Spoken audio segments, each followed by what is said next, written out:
It is so good to see all of your faces. When I came in here and sat down earlier, I was like, oh, maybe no one is coming today. There's a lot going on. It's May. I know we've got graduations and we've got proms and the Derby was yesterday. At my house this morning, as I was trying to get ready to come to church, there was no electricity. Was anybody else impacted by this? A few, yeah, Briarwood people, my Briarwood folks here. Somebody evidently hit a light pole. I hope they're okay. But we wondered if we were going to be able to get here, but we all made it, and I'm so glad to see each and every one of your faces. I have a question for you all as we get started. I want you to think about your home or your office, one of your spaces, and I want you to think about if you have an object that is there that some people might think is a little odd. You know, it's something that is maybe significant to you and you know why it's there, but anybody else would see that object sitting there and kind of be like, what is that? Why is that in this space? All right, I hear giggles. So enough giggles that I'm going to have you turn to your neighbor and tell them what that object is for you. Go.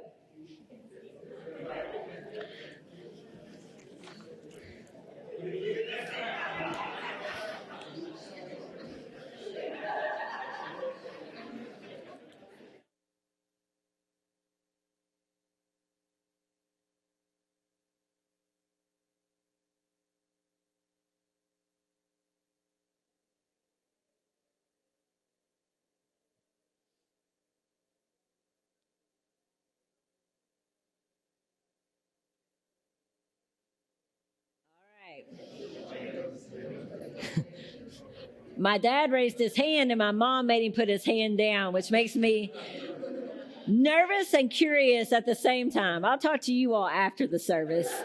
A stove. Why would that be odd in our house, Dad? It's never been turned on. Oh, man. We got to be careful in here, y'all. You're supposed to talk about your object, not someone else's, all right? Someone want to tell me about their odd object? Yes. Yeah.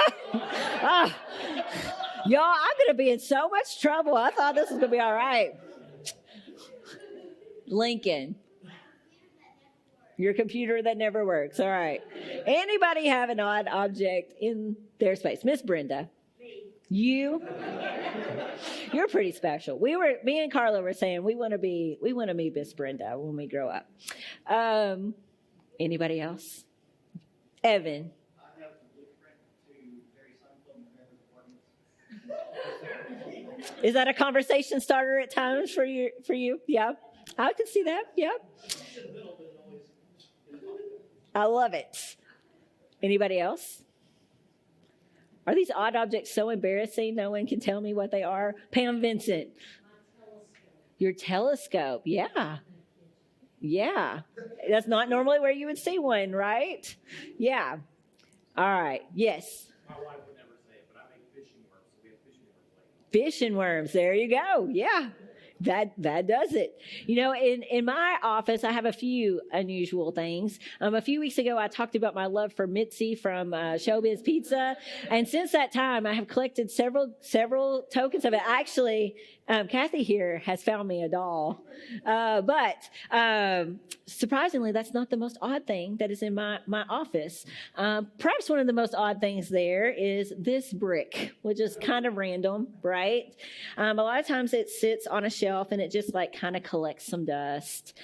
Sometimes it becomes a doorstop because I do have one of those little basketball goals on the back of my door and it makes my door swing back and forth. So sometimes it's what holds that down. At other times it becomes like my picture proper upper, you know, like something needs to lean up against it.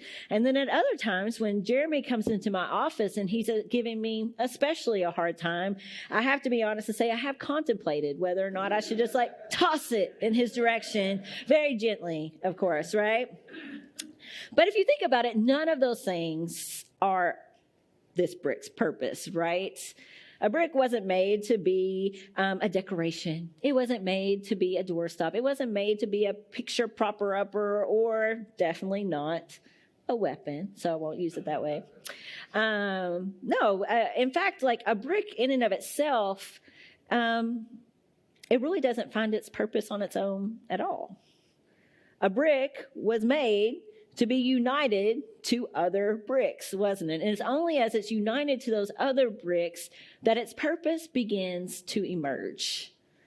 They were made to be a part of something bigger than themselves. They were made to support and to be supported. They were meant to stand strong together and create a structure that is significant, that serves others.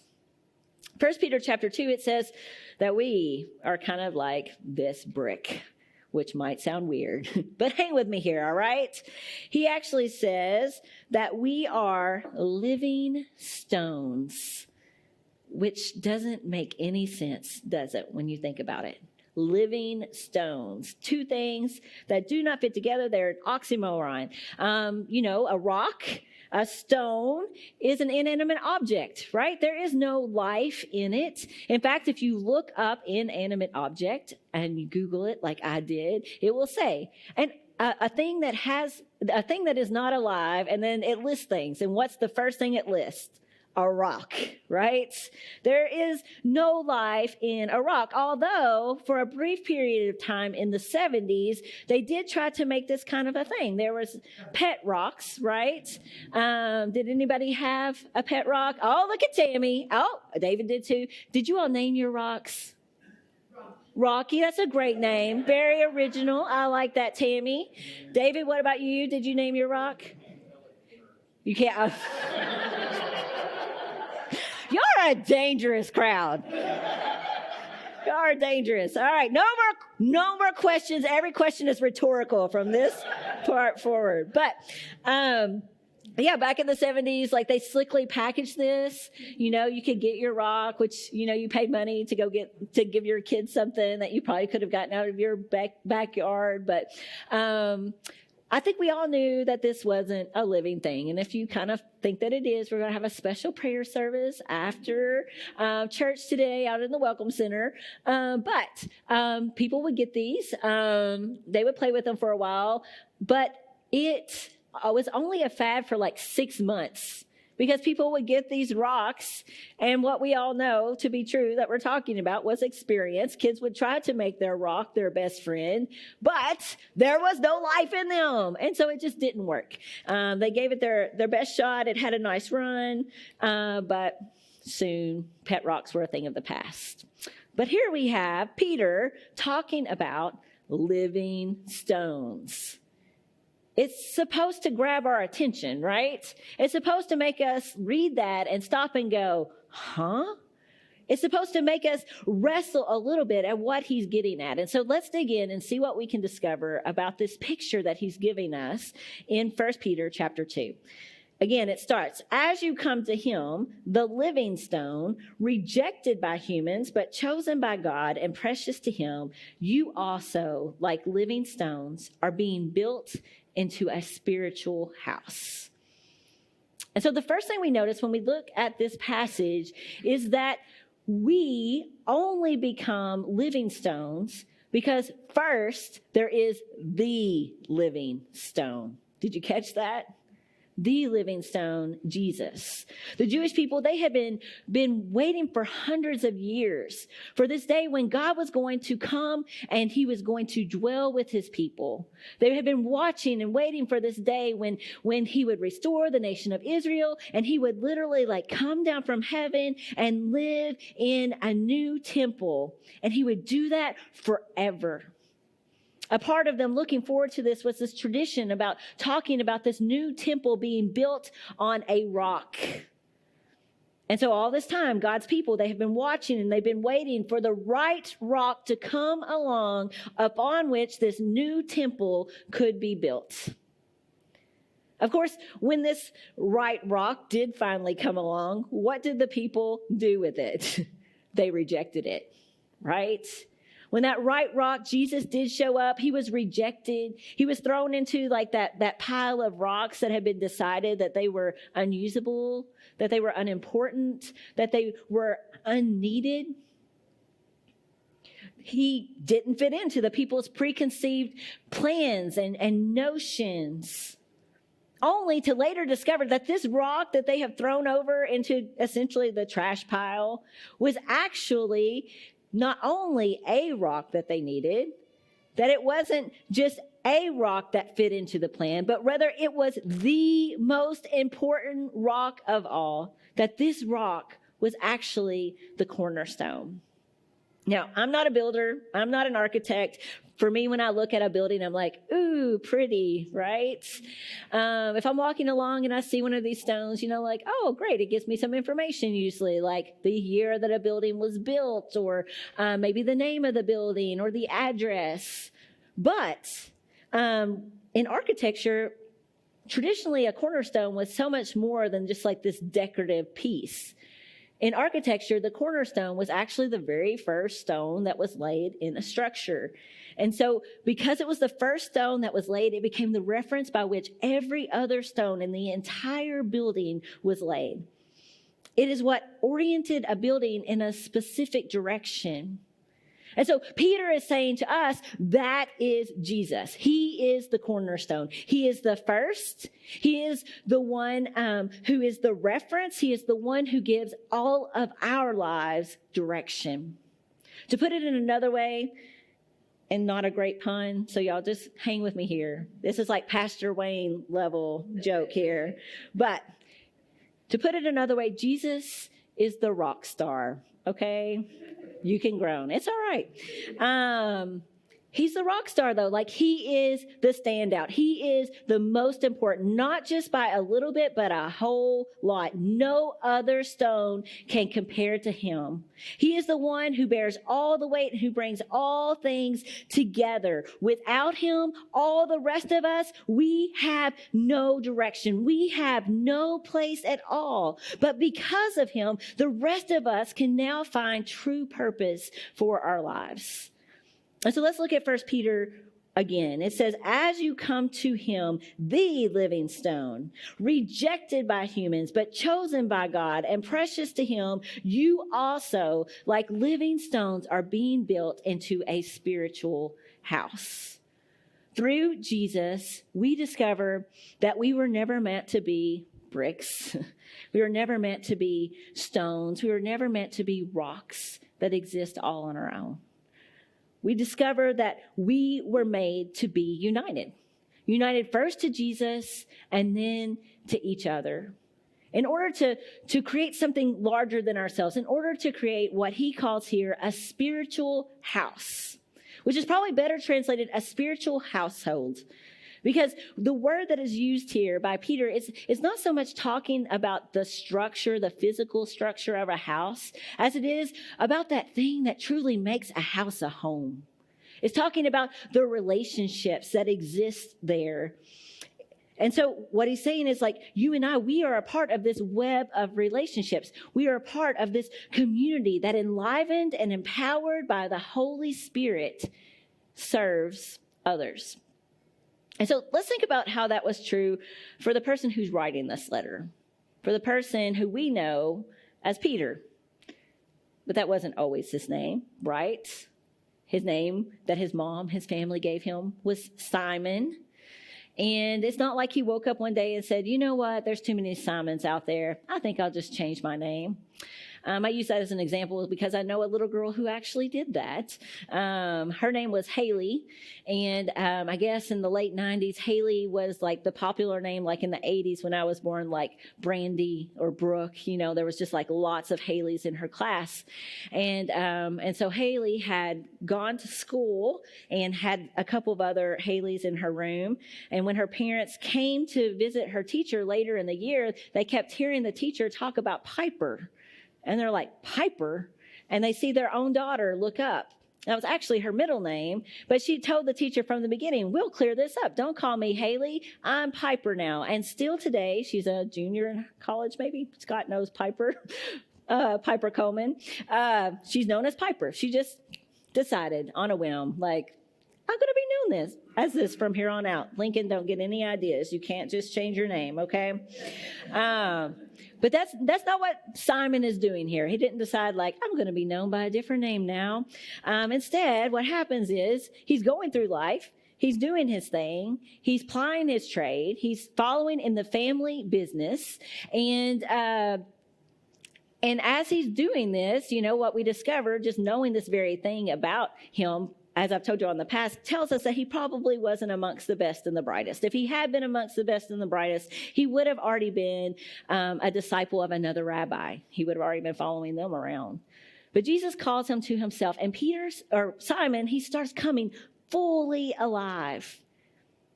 In fact, he's the first person to really get it and to say it out loud. He's the first person who says to Jesus, I see who you really are. I see that you are the rock, that you are the stone that all of us have been waiting for. I can see that you are the Messiah, the Son of God. And it was at that point that Jesus changes his name from Simon to Peter, from Simon to Rocky, like Tammy's rock back there. It's at that point he becomes this living stone. The first in this community that Jesus was building, the first to be placed upon this cornerstone. But he certainly wouldn't be the last, right? From the beginning, Jesus was always uniting Peter to these 11 other guys that were following him around. And they were a ragtag bunch, you guys. Like, they had all these different personalities, all these different experiences, all these different backgrounds, all these fun quirks that I'm sure was interesting to watch this team kind of come together. If you've ever been a part of team formation, you know that it can be interesting at times, right? And so I can just imagine, like Jesus calling Matthew, a tax collector who was hated by everyone else, that was considered a traitor and a cheater. I can just imagine Jesus saying, hey, welcome to the inner circle, and all the other disciples giving Jesus the side eye, right? And I can just hear their whispers like, yeah, we know, like he keeps talking about forgiveness and grace, but surely there has to be a line. But as all these different guys start coming together, despite all this tension that had to exist between them, this community, this spiritual house was being built and brought together through their shared connection to Jesus. He stacked them one upon another, and they became this support system to each other. I think about Peter and how he was a support system to those who were around him, but how he needed that support system himself. How he needed those other bricks, those other disciples, those other followers of Jesus to hold him up at times. Like when he tried to walk out on the water and he fell in and had to wrestle with failure. Or like when he denied Jesus 3 times and he struggled to forgive himself. These disciples, they were bound together by their love first for Jesus and their love for one another. And this would become the very thing that made them stand out, that made them be distinctive in our world. Jesus, right before he died, he told them that the whole world is going to know that you are my disciples by what? What did he say? By your love for one another. And sure enough, after Jesus' death and resurrection and his ascension back into heaven, they were adding people to their number every single day.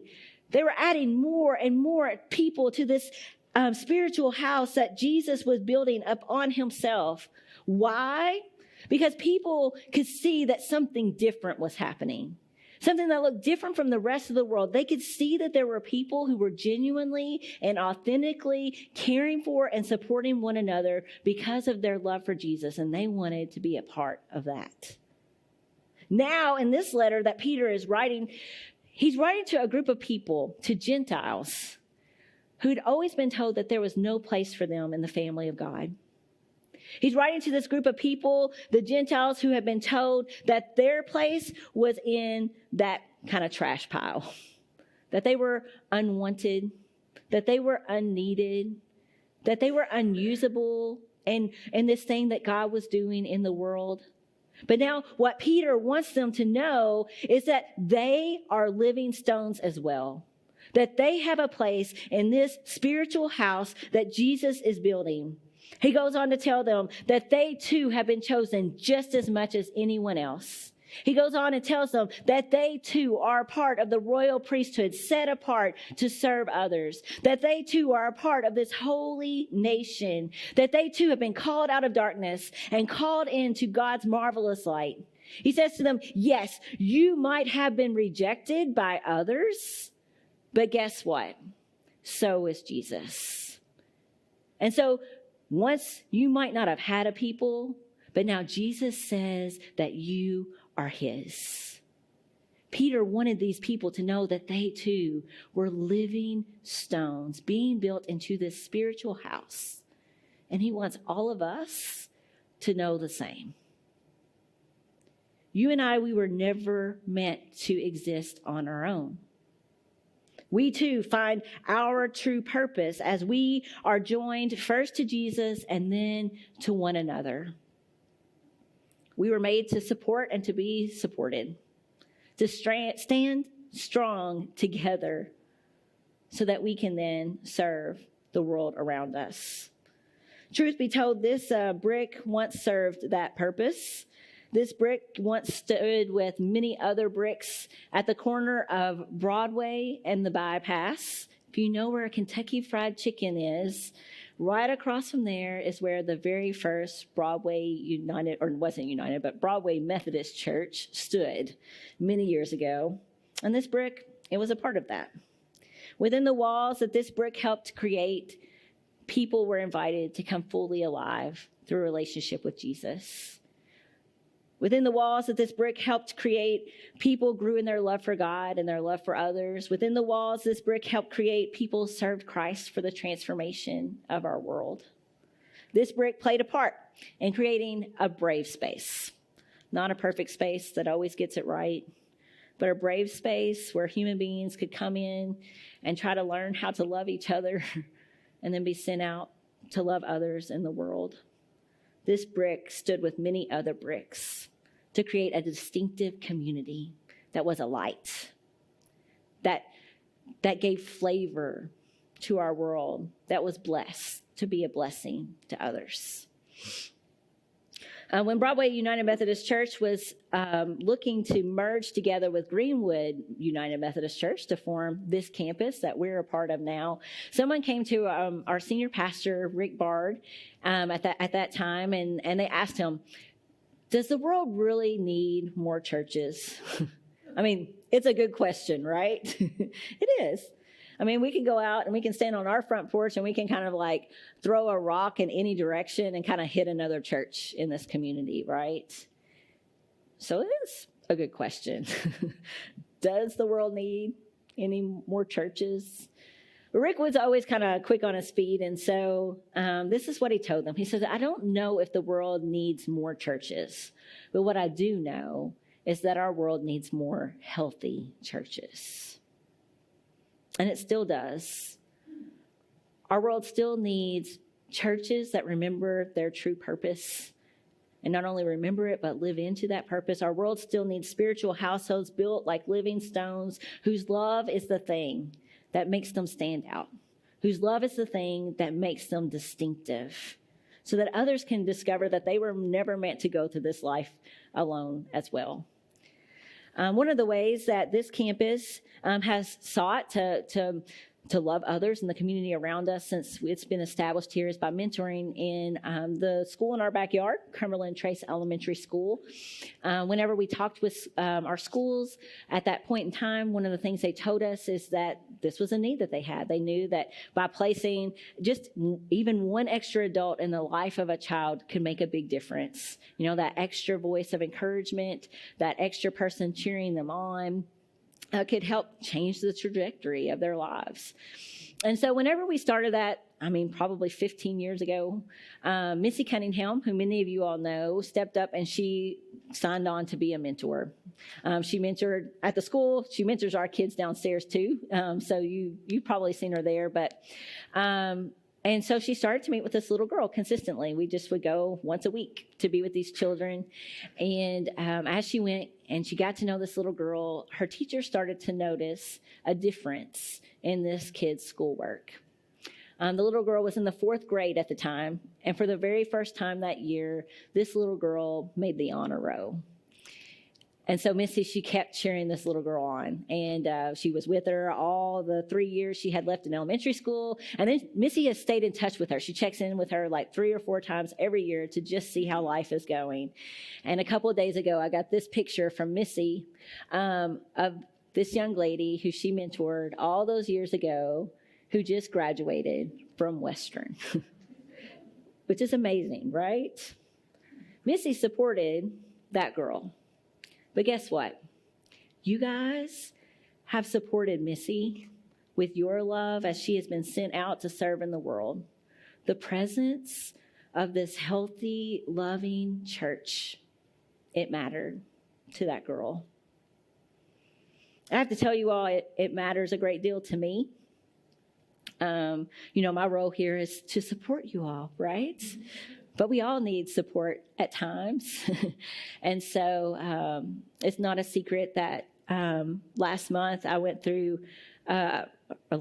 couple months, I went through a very difficult time where I struggled with anxiety to the point it had kind of like taken over my body. And so it was hard for me to let other people support me. I think it's hard for a lot of us. But you all supported me whether I wanted you to or not, which I appreciate, It was pretty great because, the cards, the phone calls, the text, the food, and the food, and the food.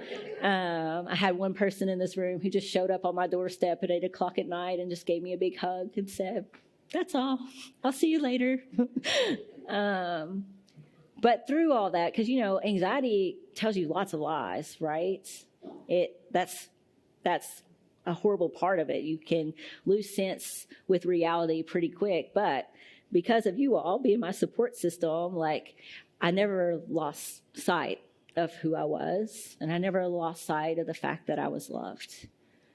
We get to do that for each other, guys. It's kind of a big deal, a very big deal. This community that we share, it matters. It mattered to a young lady named Jenny Smith as well. She worships over at the Melrose campus. And I want you all to hear her story today of how you all showed up for her when she needed it the very most. How she experienced hope and healing through this community that we're creating together. Let's watch.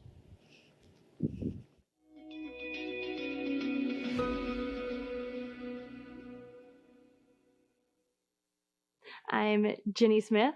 I've been a member at Broadway since 2015. My husband and I have been married for almost 11 years, and we have 4 girls. We tell everyone this is our home, and we're happy to hear. Girls are growing up here, and they love it, so we can imagine going anywhere else. March 4th of 2018 had started like any other day. My husband, James, was at work. We had came to church. After church, we went to a friend's house, one of my daughter's friends, to have a play date. While I was there, I got a phone call from my dad. And he had said my sister-in-law had been in a car accident and had died. She was also 6 months pregnant at the time. My first phone call was my husband. Left him a message, told him what was going on. And then my next phone call was to Cindy Hughes, who's a good friend of ours. Told her, hey, this was going on. I'm heading that way. And her first question out of her mouth was, does Adam and I need to come? I remember walking out and telling Cindy and Adam I was an aunt for 4 hours.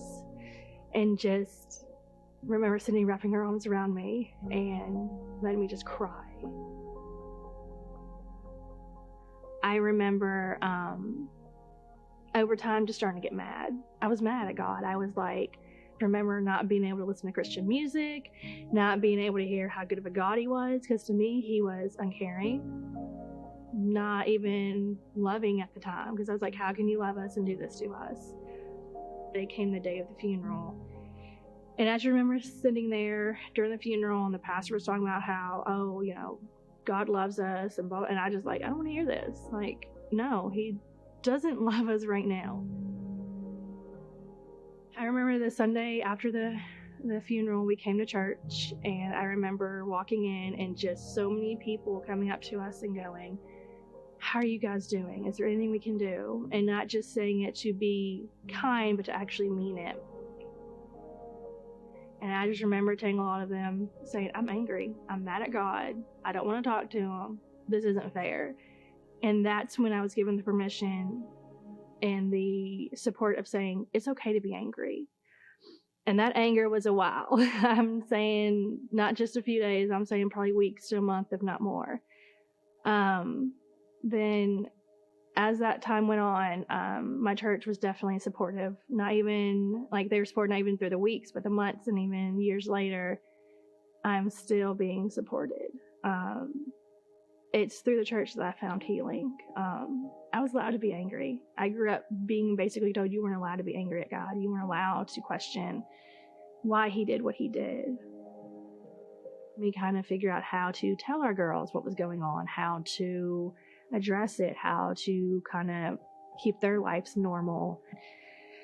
I mean, it's through the community and family members who are strong, praying Christians that helped us through this. And so it's because of that in the community that I found healing. There's days that I see something that reminds me of her, or something that brings up her memory, or a picture, and I feel that anger again and that hurt, but then I turn around and I remember I have a church who supports me, and that God's there.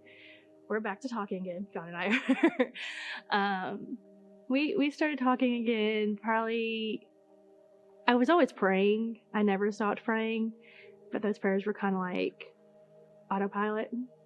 After gotten kind of through the grief process and finally was, okay, I'm done being angry. I'm not going to get the answers. I do feel like if I try to make sense of it all, I would drive myself crazy. And I've learned over the years it's not going to be tied up in a nice, pretty bow. And, that's part of living the faith and being a Christian. I always tell people, my church is a church of love. They're there for everyone, through the thick, the thin, the pretty, the ugly. And I can attest to that, because that was a pretty ugly, tragic situation, unexpected situation, and they were there the entire time, even to this day. I just can't imagine not having my community with me.